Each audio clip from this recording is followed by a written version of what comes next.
Hello everyone, welcome back to my channel. आज की class होने वाली है बहुत ज़्यादा इम्पोर्टेंट। पिछली 2 क्लासेस में हमने टेंस के बारे में जाना। मैंने आपको सिखाया था कि 12 टेंसेस क्या होते हैं, उनकी पहचान और उनके फॉर्मूलाज भी आपको सिखाए थे। और आज की इस क्लास में हम सीखने वाले हैं प्रेजेंट इंडेफिनिट टेंस, जिसको सिंपल प्रेजेंट टेंस भी कहते हैं। ये सबसे पहला टेंस होता है और ये टेंस हमारी डेली लाइफ में सबसे ज़्यादा यूज होता है। इसलिए अगर आपको ये समझ में आ गया ना, तो आप समझ लीजिए कि हाफ ग्रामर जो है वो आपकी कंट्रोल में है। तो चलिए शुरू करते हैं और देखते हैं कि प्रेजेंट इंडेफिनिट टेंस की पहचान होती कैसे है। कौन से वाक्य होंगे जो प्रेजेंट इंडेफिनिट टेंस के होंगे। तो देखिए, अगर किसी वाक्य के आखिर में ता है, ती है, ते है, ता हूँ, ती हूँ, ते हो आए तो समझ जाना कि ये प्रेजेंट इंडेफिनिट टेंस का है। चलिए एग्जाम्पल से समझते हैं। राहुल स्कूल जाता है, नेहा अखबार पढ़ती है, मैं अंग्रेजी पढ़ता हूँ,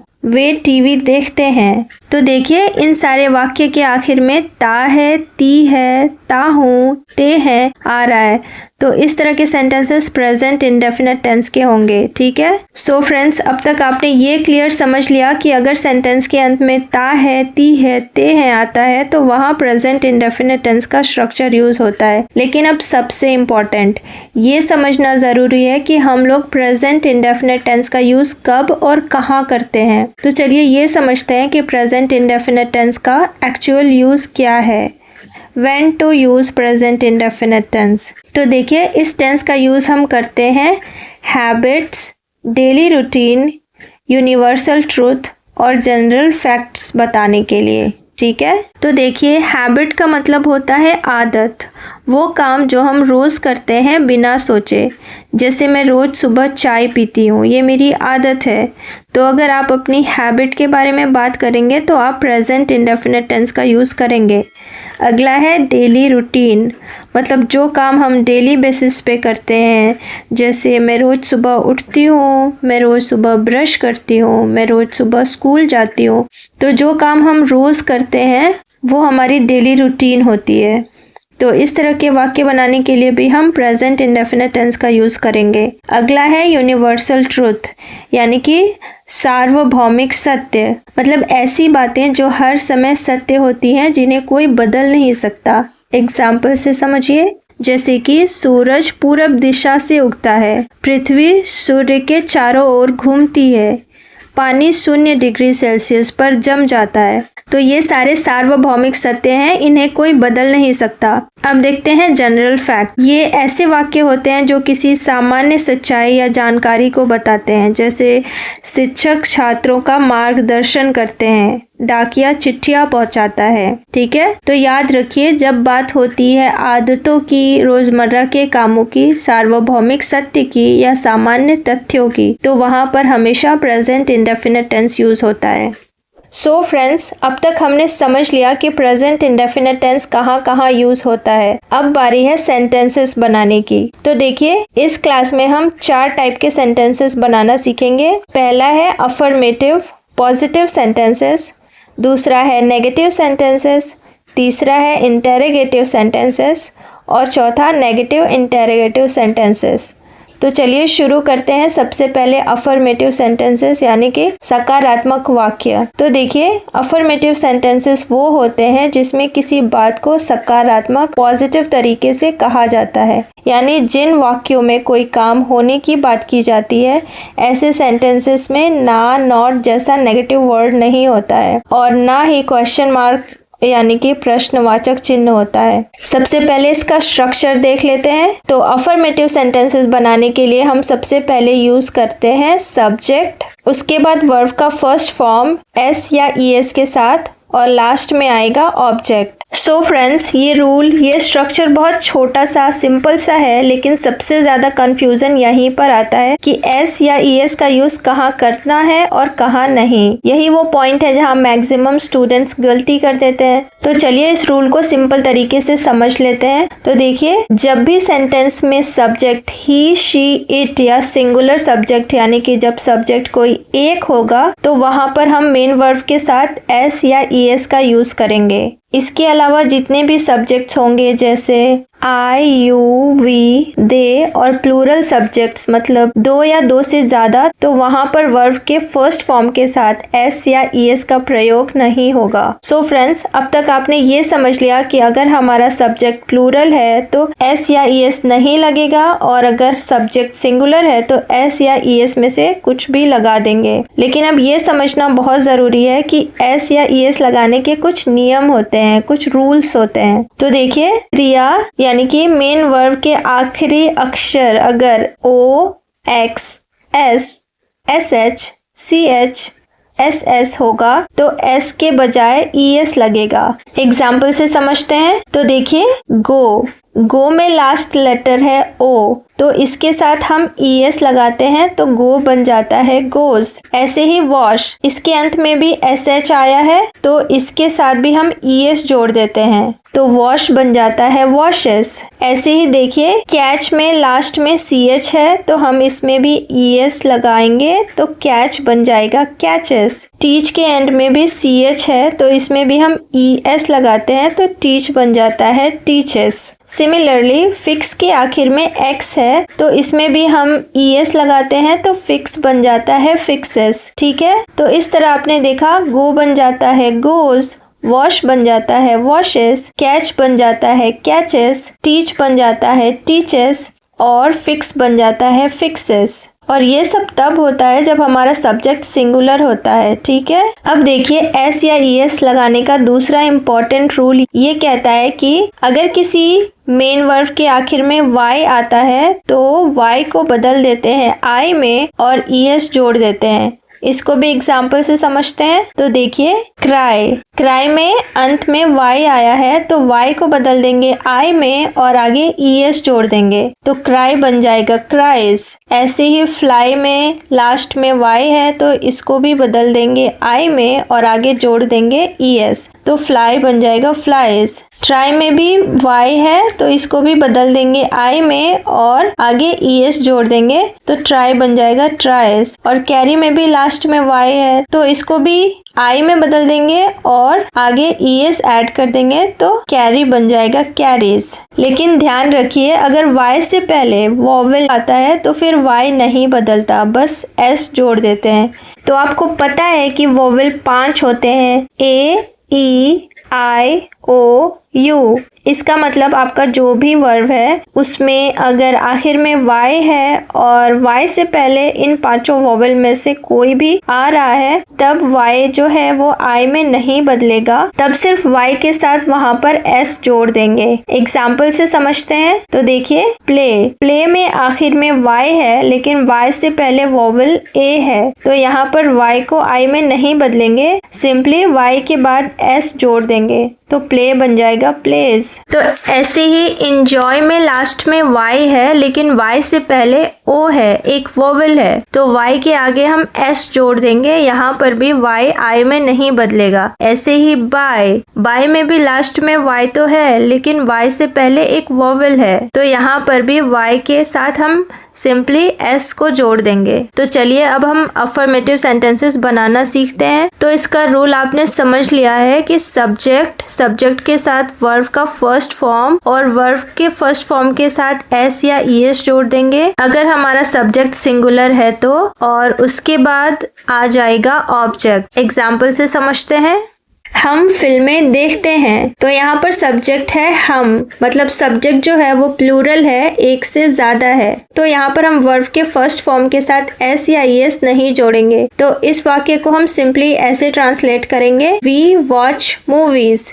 ठीक है, तो इस सेंटेंस में सब्जेक्ट जो है वो वी है और वॉच वर्ब का फर्स्ट फॉर्म है और ऑब्जेक्ट मूवी। ठीक है, एक और एग्जाम्पल देखते हैं। रोहन फुटबॉल खेलता है तो इस वाक्य में सब्जेक्ट है रोहन और मैंने आपको बताया था कि जब भी सब्जेक्ट कोई एक मतलब सिंगुलर होता है तो हम वर्ब की फर्स्ट फॉर्म के साथ एस या ईएस जोड़ देंगे तो सेंटेंस बन जाएगा रोहन प्लेज फुटबॉल। खेलने की इंग्लिश होती है प्ले और क्योंकि रोहन एक सिंगुलर सब्जेक्ट है इसलिए हम प्ले के साथ एस जोड़ देंगे। ठीक है, एक और एग्जाम्पल देखते हैं। मेरी माँ खाना खाना बनाती है। तो इस वाक्य में सब्जेक्ट क्या है? मेरी माँ। तो ये एक सिंगुलर सब्जेक्ट है, तो सेंटेंस बन जाएगा माय मदर कुक्स फूड। यहाँ पर खाना बनाने की इंग्लिश होती है कुक, और क्योंकि सब्जेक्ट सिंगुलर है तो यहाँ पर हम कुक के साथ एस जोड़ देंगे। ठीक है, अब हम नेगेटिव सेंटेंसेस को बनाना सीखेंगे। तो देखिए, नेगेटिव सेंटेंसेस को हिंदी में नकारात्मक वाक्य कहा जाता है, यानी कि ऐसे वाक्य जिसमें हम नहीं शब्द का प्रयोग करते हैं। ठीक है, अब बात करते हैं इसके स्ट्रक्चर की। तो नेगेटिव सेंटेंस बनाने का स्ट्रक्चर होता है, सबसे पहले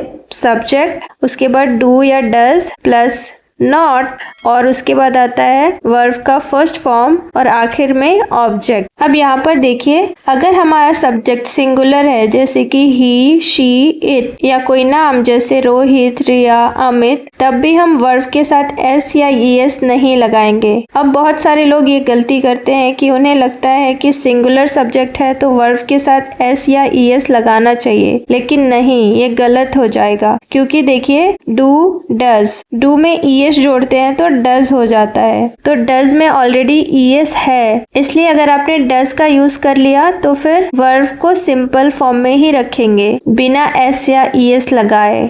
अब चलिए ये देख लेते हैं कि आखिर डू और डज का यूज कहाँ होता है, क्योंकि ये पॉइंट बहुत इंपॉर्टेंट है और यहीं पर स्टूडेंट सबसे ज्यादा कंफ्यूज होते हैं। तो देखिए, अब तक हमने सीखा कि जब भी हमारा सब्जेक्ट ही, शी, इट या कोई सिंगुलर सब्जेक्ट होता है तो हम वहाँ पर एस या ईएस लगाते हैं। अब यहाँ पर ध्यान दीजिए, डू और डज में से किस में एस या ईएस आ रहा है? डज में आ रहा है ना।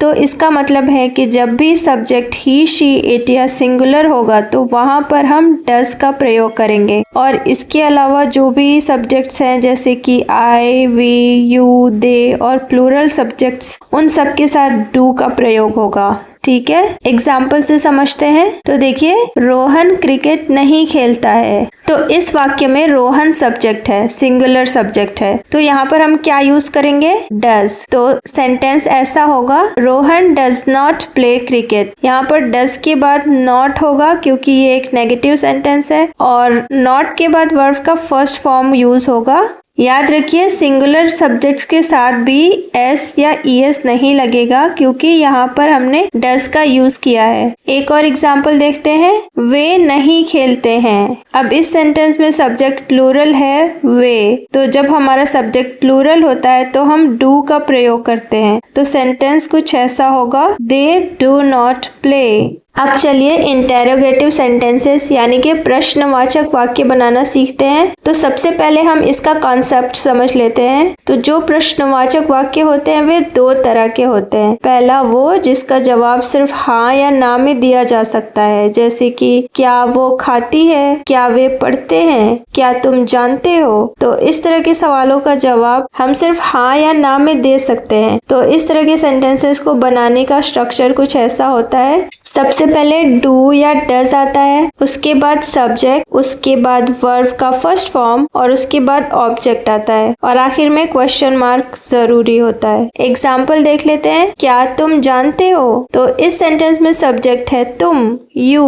और मैंने आपको बताया था कि जब भी सब्जेक्ट आई, यू, वी, दे होता है तो हम डू का प्रयोग करेंगे। तो सबसे पहले डू लिखेंगे, उसके बाद सब्जेक्ट लिखेंगे यू, उसके बाद वर्ब लिखेंगे नो।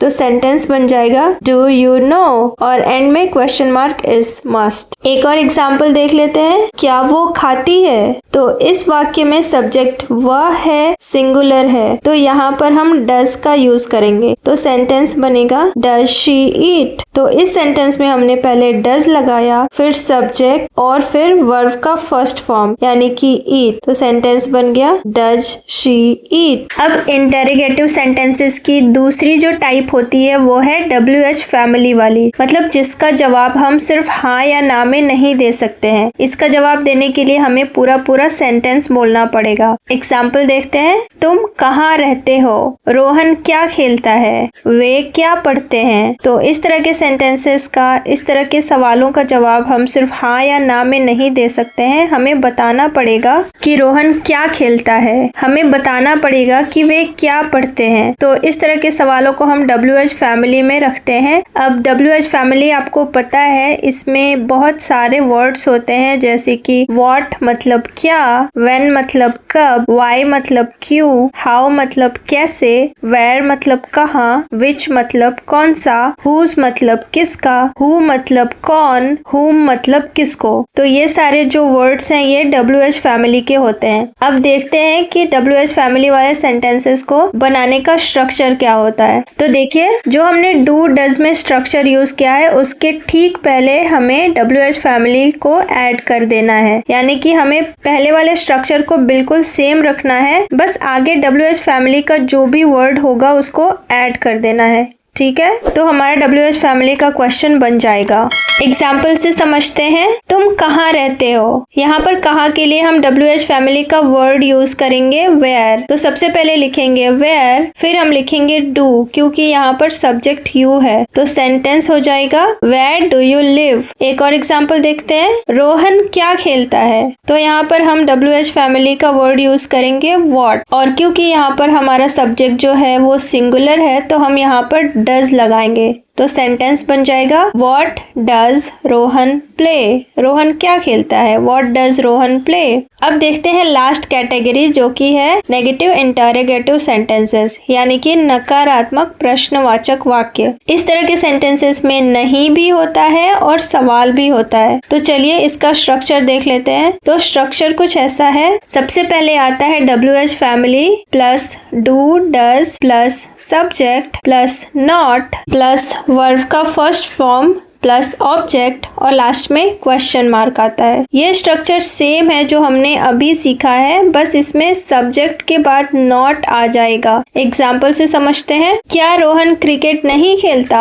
अब इस सवाल का जवाब हम हाँ या ना में दे सकते हैं। तो इसको बनाने की शुरुआत हम डू या डज से करेंगे। WH फैमिली यहाँ पर यूज नहीं होगा, ठीक है। अब देखिए, रोहन एक सिंगुलर सब्जेक्ट है तो हम यहाँ पर डज का यूज करेंगे। तो सेंटेंस बन जाएगा does Rohan not play cricket. क्या रोहन क्रिकेट नहीं खेलता? Does Rohan not play cricket. इस तरह के सेंटेंसेस में नाम के बाद नॉट लगाना जरूरी होता है, क्योंकि ये नेगेटिव प्लस इंटरोगेटिव सेंटेंसेस हैं। एक और एग्जाम्पल देखते हैं। रोहन क्रिकेट क्यों नहीं खेलता है? अब इस सवाल का जवाब हम सिर्फ हाँ या ना में नहीं दे सकते हैं, यहाँ पर हमें रीजन बताना पड़ेगा। तो ऐसे सेंटेंसेस को बनाने की शुरुआत हम WH फैमिली से करेंगे। तो क्योंकि इंग्लिश है वाई और रोहन एक सिंगुलर सब्जेक्ट है, तो सेम हम लिखेंगे डज। तो सेंटेंस बन जाएगा why does Rohan not play cricket. ठीक है, आई होप आपको सारे कॉन्सेप्ट्स क्लियर हो गए होंगे। तो चलिए अभी तक हमने जो सीखा उसकी समरी देख लेते हैं,